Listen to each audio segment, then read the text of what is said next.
A guy who flat out said mothers have no business on the battlefield now wants to run the entire Pentagon. And get this, just 32 days after declaring women should never see combat, he's begging the Senate to put him in charge of every single soldier's life. Are we seriously about to hand the keys to our military to someone who thinks half our troops are nothing but a damn liability? Serve on active duty in the Army, the Navy, the Air Force, the Space Forces, and the Marines. And I have serious concerns that your behavior toward women disqualifies you from serving in this role. Now, I've been trying to get answers from you for quite some time on this. You haven't wanted to meet or to answer any of my questions, so we'll just have to do it here and dive in.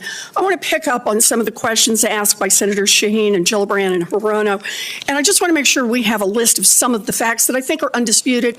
I'm not going to talk about anonymous sources. I'm just going to quote you directly. We've got the video. We've got it in print. So going back to January 2013, you told a Fox News interviewer that women in the military simply couldn't measure up to men in the military, saying that allowing women to serve in combat roles would force the military to lower the bar. You picked up on that same theme in 2015, making remarks on Fox News, referring to women in combat as, quote, it would erode standards. June 2024, you said on Ben Shapiro's podcast, quote, women shouldn't be in combat at all. And then, of course, we've talked about it in 2024. You published a book, and you say on page 26 of your book, we need moms, but not in the military, especially in combat units. Page 48 of your book, you claim that women should not be in combat roles because men are distracted by women. And then 10 weeks ago, you appeared on the Sean Ryan Show and said, I'm straight up just saying we should not have women in combat roles. Now, I presume you recall making all these statements?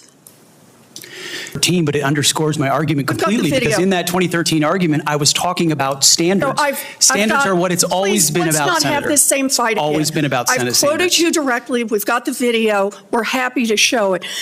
But I want to be clear here. For 12 years, you were quite open about your views, and your views were consistently the same. Women are inferior soldiers, sailors, Marines, airmen, and guardians.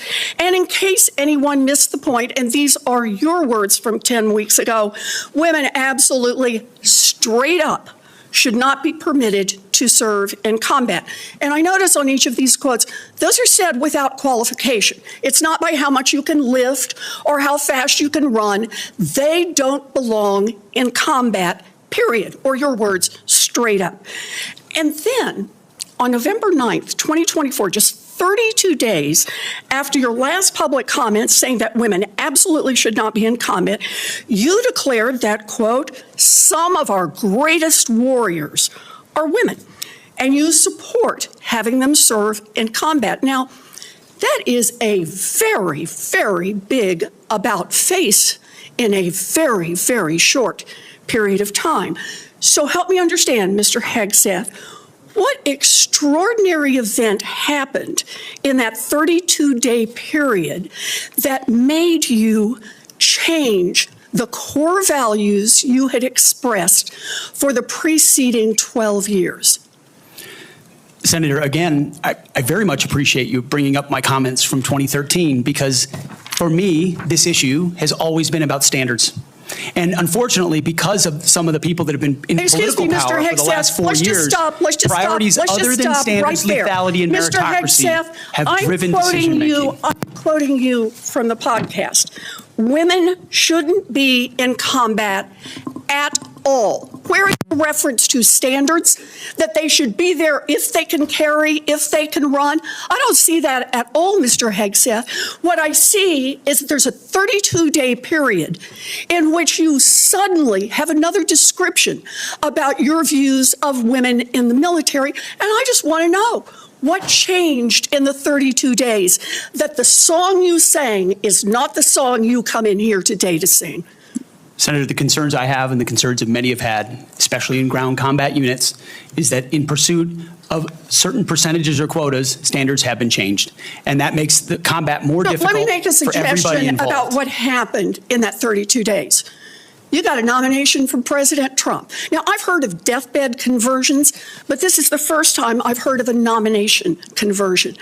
And I hope you understand that many women serving in the military right now might think that if you can convert so rapidly your long-held and aggressively pursued views in just 32 days, that 32 days after you get confirmed, maybe you'll just reverse those views and go back to the old guy who said straight up, women do not belong in combat.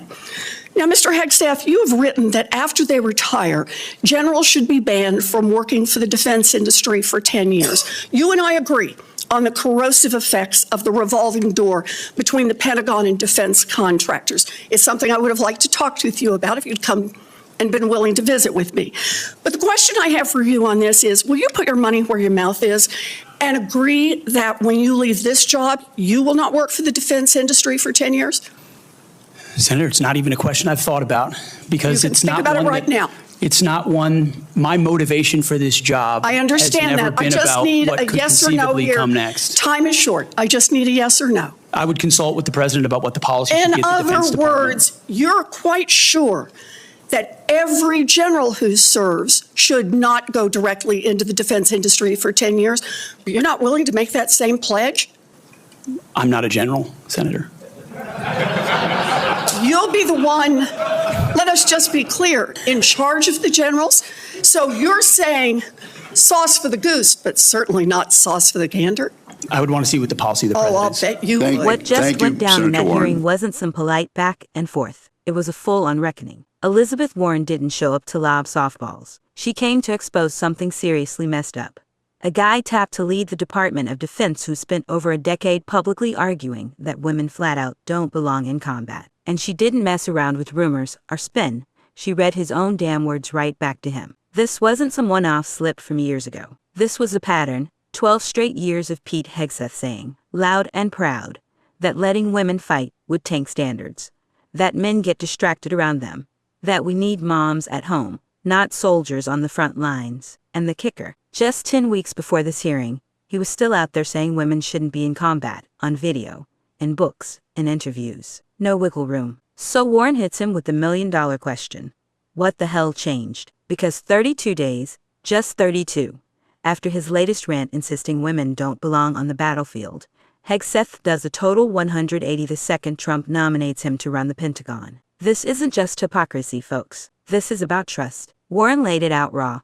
What are the 250,000 women serving right now supposed to think about this flip-flop whiplash? If he switched his tune once for a cushy job, what's stopping him from flipping back the minute he's confirmed, screwing them over through quiet policies, bad appointments, or toxic culture? And for anybody not deep in defense drama, listen up.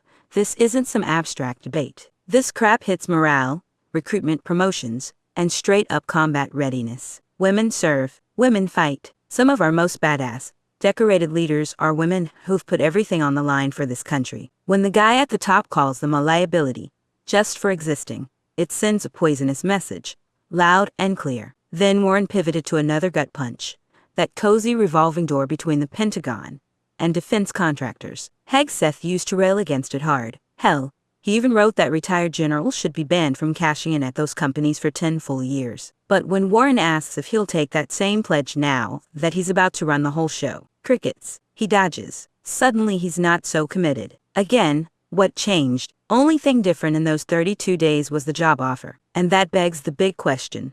Is this guy driven by real principle or just raw ambition? Because running the Pentagon isn't about scoring points on cable news or firing up the base. It's life or death calls. It's earning respect from every single troop, no matter their gender, race, or politics. It's putting country first, not ideology. This hearing laid bare how sky-high the stakes really are, not just for military women, but for anyone who gives a damn about consistent, straight shooting, reality-based leadership instead of culture war garbage. Right now, we gotta ask the tough stuff.